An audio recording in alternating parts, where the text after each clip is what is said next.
thing that's going to change your business today is talking to someone over a coffee who's got that thing that you need, or that needs that thing that you've got. I'm pleased to say, I think we've got about 280 people registered for today's event, and I'm delighted to say we've got some really high profile speakers in the room today. And the final remarks for me are, you know, enjoy the day, get the most out of it, and go away from today's event feeling that, you know, it's a big ask to ask people to come out of their working environment for one day. You know, we've got some companies and organisations with a few delegates, you know, the cost of that. So what you put into it, you'll get out of it. So most importantly, enjoy the day and network. BEIS's Permanent Secretary, Sarah Munby, and she's a top civil servant in BEIS, has described what BEIS is doing as basically re-engineering this country's economy. So it's a very big canvas indeed that we cover.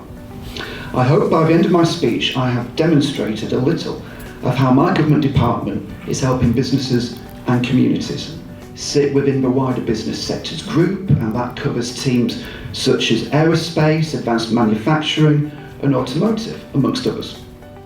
Currently, all UK rail infrastructure has to take place on the world's only heavy tonnage test loop. And I hope that I've persuaded you that if anybody from my department comes up to say, hey, I'm here to help, it won't be considered a scary thing.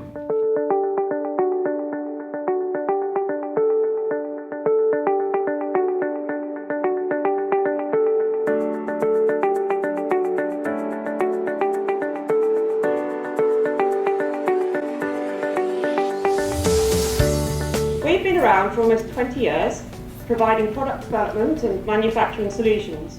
Those projects are fantastic.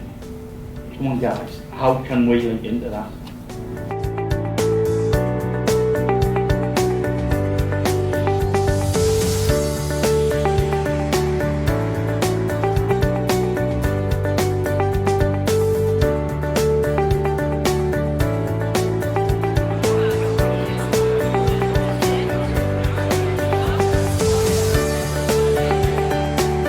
STEM is really important, particularly in the northeast.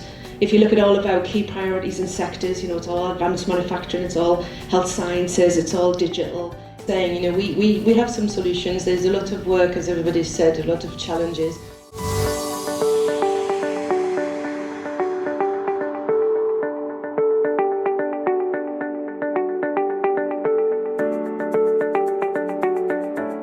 The message that I will try and get across is the steel was bought locally, the fabrication was done by ourselves locally, the flanges locally, the dished end, sadly, there's not many places, certainly in Teesside. So to be a leading player in the UK, we recognise that as an American company, that we need a strong and indigenous research and manufacturing presence, and that is needed onshore. We realised actually we needed to do something long term here to allow us to have the best chance of having a successful factory when it opens in 2 years' time. Equinor is traditionally a Norwegian energy company, and we're building Dogger Bank Wind Farm in partnership with SSE and Italian energy company ENI as well.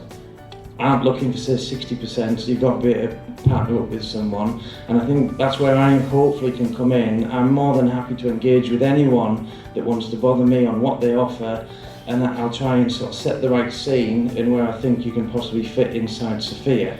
So the progress so far, as I said, we've done our foundations and we've let that package out to a local company. We've just pressed the button on the steelwork, and we were also caught out with the overnight surge in price.